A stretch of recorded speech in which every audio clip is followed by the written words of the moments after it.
go.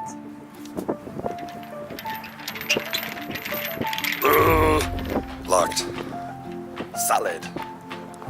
What's going on, guys? Welcome back to the vlog. Sorry I've been gone for a little bit. I took a little time to enjoy my Thanksgiving holiday and then prepare myself for the upcoming Christmas holiday. So I'm out here at Tumalo Falls, but as you can see, the gate's closed. So I'm not able to get up to the falls like I wanted to today, but I have some old photos that I can show you guys.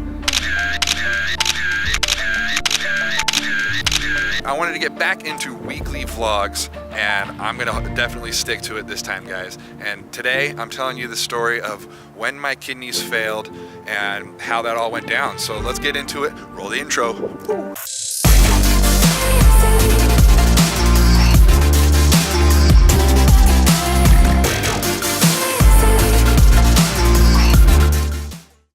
Hey guys, wanted you to make sure to watch all the way to the end of the video because we're going to announce the winner of the print giveaway, and I'm going to give it away to one of my subscribers at the end of the video. So make sure you stay all the way to the end and find out if you won. Let's roll that delicious snow B-roll.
What's up, guys? Welcome back to the vlog. And yeah, I wanted to be out at Tumalo Falls today, but as you saw, the gate was closed and I didn't have time to walk all the way out there. It's like a mile walk or so. So we'll get out there. We'll get out there sooner than later and have a little fun out in the snow. But today I wanted to get back into the scheme of things and telling my story and sharing with you guys what exactly I've been through and how I got on dialysis and ended up where I am. But I also wanted to say before we get into it too much that, again, this story isn't a feel bad for me story. This is a feel good for you story. This is a feel good for all of us story. Life isn't about focusing on the negatives. It's not about allowing the things that happen to you in life define who you are. Life's about creating the person you want to be out of those things that you're given.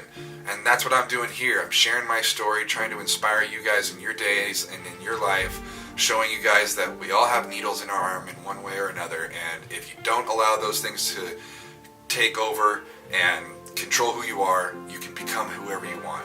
So let's get into it. So my story starts back in about 2004. I was actually snowboarding in Mammoth, and I love snowboarding. It's a huge passion of mine. I've been doing it for about 2 decades of my life at this point, and I used to work for a big snowboard company and would go up to the mountains in Southern California all the time.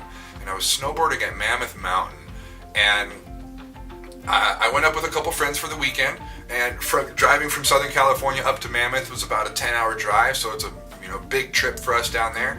And I started to realize something was wrong the first day we were riding when I was going off some jumps, and in the transition of the jump when I was up in the air, I would completely black out. I couldn't see anything, and I would land, and my sight would come back, and I mean, my sight was only going, but mentally I was there. So I knew I was in the air. I could hear everything, but I couldn't see. My eyes went black, and that's never happened before in my life, and it really freaked me out, and I didn't know what was wrong. So I hit one jump, and then landed and came back to, and was kind of freaked out. And went and hit the second jump, and it happened again, and at that point I didn't fall, but I kind of washed out, and that's sort of when you just sort of slide down the landing on your butt. At that point, I knew something was going on. I wasn't well. I didn't feel 100% right, and I knew it wasn't safe to keep riding, so I stopped for the rest of the day. Now, that night when we were at the cabin, I was not able to hold down even water. I was throwing up constant, like, oh man, everything coming up, like just so sick as a dog, so sick, and and I thought I just had the flu. I was like, oh man, I must have just caught some sort of bug on the way up here, and hopefully it will go away and I can ride the second day that we were going to be riding. So I went to bed early, got up, and just felt like death. Just did not feel good. And I felt so bad that I actually went to the mountain and sold my ticket. And that's when my friends who I was with, that's when they knew something was wrong. Because if I wasn't going to ride and I was selling my ticket at Mammoth after driving 10 hours to get up there, they knew that I must have not been feeling well at all. I felt just like absolute hell, and I was hoping to be able to ride that day, but I couldn't make it happen. So anyways, I drove the three of us all the way up there, so I had to drive us home. The next week, I went to work. I was working at a call center at the time, which was tech support, and I thought, just was a weird stomach bug. It was a flu. I felt fine the next week. Then the following weekend, I was at work working in the call center, and again, got so sick, like everything. I couldn't hold down water. Like I would take a sip of water and like, oh man, just gross, nasty. Like couldn't hold down anything. And I was taking calls. I had to take the wireless phone and was taking calls in the bathroom. That's how sick I was. And I had to call my boss and tell him, look, man, I can't finish this day. I can't do it. I wanted to. I'm not the type to wuss out and want to get out of work or anything like that, but I just could not finish the day. I had to get out of there. So he tried to find somebody to come cover for me and had me wait there in the bathroom throwing up. Oh man, just so sick. And he finally called me back, said he couldn't get anybody to cover for me, and I told him, like, literally with my head in the toilet, that I couldn't keep taking customer calls with my head in the toilet. It just wasn't professional. So we forwarded the lines to a call service that we had for after hours, and I got out of there. As soon as I got home, my mom took one look at me and was, no, you don't look right. And I just wanted to take it easy. I was like, oh, it's gonna pass. It'll go away like it did before. I had a relapse of this stomach bug, this flu. It'll go away. And she's like, mother's intuition. She knew, you don't look right. You're pale. Something's not right. So she took me to the urgent care doctor in town. And then we went into the urgent care doctor. I told him what was going on, told him I couldn't hold down anything. I told him I was throwing up so much that it started to get really dark. And so he thought I had an ulcer. He thought I was bleeding in my stomach, and that's what that dark fluid that I was throwing up was. It was blood from my stomach. So that started to get kind of alarming and a little freaky, so they sent me to the ER, and they were going to scope my stomach, which is when they take a little camera on a tube and put it down your throat to use that camera and see where your stomach is bleeding from and what they need to do to get you fixed up. So I go to Mission Hospital, and when I got there, the doctors immediately were looking at me. They took some blood, and the first thing they figured out was normally you have a hemoglobin level, which from my understanding, don't quote me on this, I'm no doctor or medical student, but I believe hemoglobin is kind of what keeps your energy level up in your body, and a normal hemoglobin level is around 14, or about a 10 to a 14, maybe 10 to 12. Again, don't quote me, I'm no nurse or doctor or anything medical, just a patient. So that's a normal level, 10, 14, 10, 12, something like that. Mine was 5.5. And according to the doctors there at the hospital, they were saying it was medically impossible for me to be conscious, for me to walk into the hospital on my own.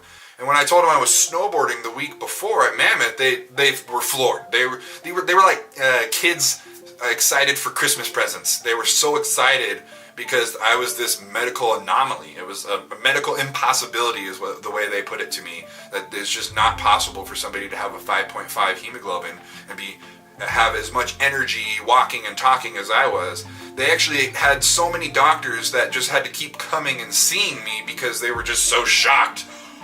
Like, oh my gosh, he has so much energy. He's getting frustrated with us. Oh, he's cursing at me. Oh, this is amazing. And just scribbling notes down as fast as they could as this whole thing was going on.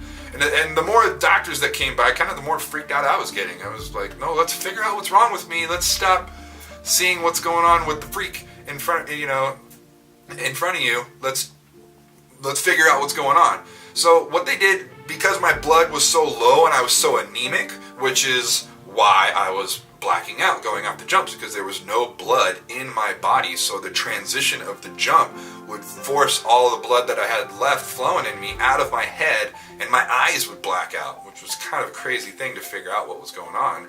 And they gave me a blood transfusion. Now, if any of you guys know out there, for transplant patients, blood transfusions is kind of the worst thing you can do, because as soon as you get a blood transfusion, your body immediately starts to develop antibodies for that blood, and antibodies are actually a big problem, a big no-no for transplant and accepting the transplant. So they didn't know exactly what was going on yet, but they knew that I was anemic, so they got me a blood transfusion right away.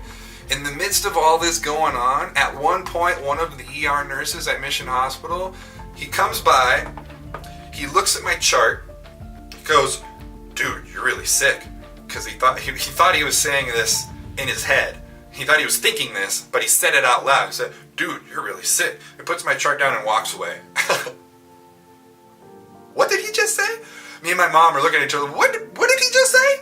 Get back here, you know? Hey, you don't say that to me. That's terrible bedside manner. I actually, later on in the story, we run into that guy again, and I told him, like, "Hey, you know what you said to me the last time I was here? You just looked at my chart and said, 'Dude, you're really sick,' and put it down and walked away from me." And he was like, "Oh no, crap, I did? Like, I'm so sorry." So, and I laid into him a little bit, but anyways, you can't get too mad at people, especially when in that situation it was more like, let's just figure out what's going on. So eventually the doctors figured out that both my kidneys had shut down completely. What they had figured out is, if you remember in the previous video when I was talking about the bilateral urinary implantation, putting those ureters from the kidneys into the bladder where they needed to go, if you have any kind of reflux in your kidneys, it's like a 99% chance that your kidneys are going to fail. So basically the first 5 years of my life, it was all reflux, and that's what caused my kidneys to fail. And it was just a slow deterioration of 10 years or more, all the way up until I was 22 years old and snowboarding in Mammoth, unfortunately. And all of a sudden my body started to crash and figure out what was wrong. And they knew immediately that they had to get me on dialysis. So the first thing they did is rush me into the operating room, and they had to put a catheter into my jugular. Now this surgery, they had the blue guard or blue fabric on the side of my head, blocking all of my head except for the one part of my neck for the surgeon, and all I could see down my whole body was the blue, and then the nurses here on my left, and I could hear the surgeon on the other side of the fabric, but I couldn't see him. And this surgeon spoke to me in the most stern and serious voice that any doctor's ever talked to me, almost like the type of tone when somebody is like about to fight you. He was so serious. He says, "I'm about to shove this giant needle into your jugular. If you move, we will have some serious problems. Do you understand?" "Yes, sir." "Do not move." "Yes, sir." "Are you ready?" "Oh, we're doing this right now. Okay." So hold your breath, try to focus and stay calm, no flinching. Yeah, okay, I'm ready. Luckily, of course, they numbed the area first, so all I could feel was sort of the pressure of him putting the needle in, and it was only, a couple quick seconds to get it in there, but whoo boy, talk about testing your nerves there. That was definitely a nerve-wracking one. I got the catheter into the neck and immediately got me onto dialysis, started getting my blood cleaned, and that's kind of, I don't want to say the rest is history, but got my blood cleaned and got things going and got me started on dialysis. From there, we started going through the process of, figuring out insurance, Medicare, and yeah, I was in the hospital for a few days, and it was kind of my first stay at the hospital. I'm going to go into a bunch of the different complications and things that happened throughout my first time being on dialysis when I was 22 up until the transplant, but we'll cover that in another vlog. So I hope you guys enjoyed this story, and I hope you're enjoying me sharing this story with you guys. Again, this isn't a thing to feel bad for me. This is something to feel good for you guys, man. You know, if I go through this and I can create the person I want to be, just imagine the person that you guys can create for yourself. So I love you guys. I appreciate you all. And remember, you can't roll over in dialysis. Yo! You guys didn't think I forgot, did you? So, we're going to do the giveaway for the print. I wanted to do it at 100 subscribers, but rather than wait for 100 subscribers, I figured I would do this giveaway as a thank you to all my current subscribers, everybody that joined in early and is helping me start this journey. And I wanted to get it to somebody before Christmas, so this could make a nice present for somebody to give to, or for yourself. We're going to pick our winner here from my subscribers, and what I'm going to do is I'm going to pick out of one of the public subscribers that I have on my YouTube channel. Out of 59 subscribers, I have 37 public subscribers on the list here that I can choose from. So what I did is went into Google, and I have a random number generator here that we can pick from, and somebody is going to win this print up here on my wall, and I wanted to do it right now before Christmas time so somebody can either have it as a Christmas gift for themselves or give it away to somebody, and you know, 'tis the season. So let's pick our winner here. Generated number 24. I'm going to count down. 1, 2.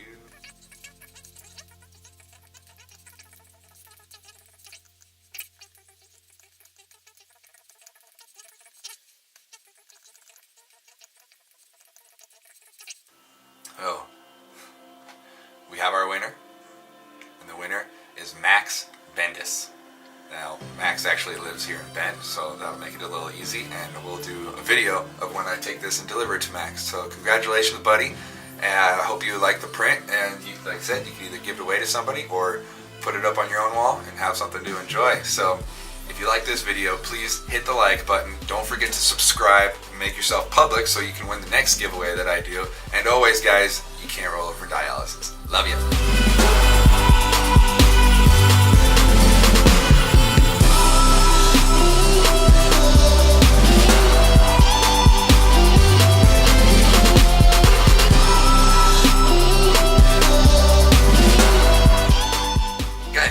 Also, I almost forgot to mention, all of the B-roll and the footage that you saw in the video, except for the very beginning, all of that was from Storyblocks.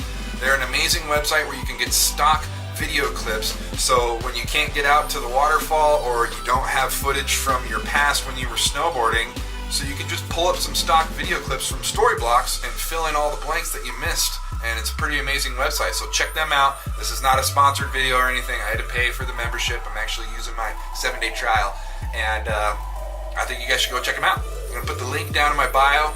They're a great website. Appreciate you.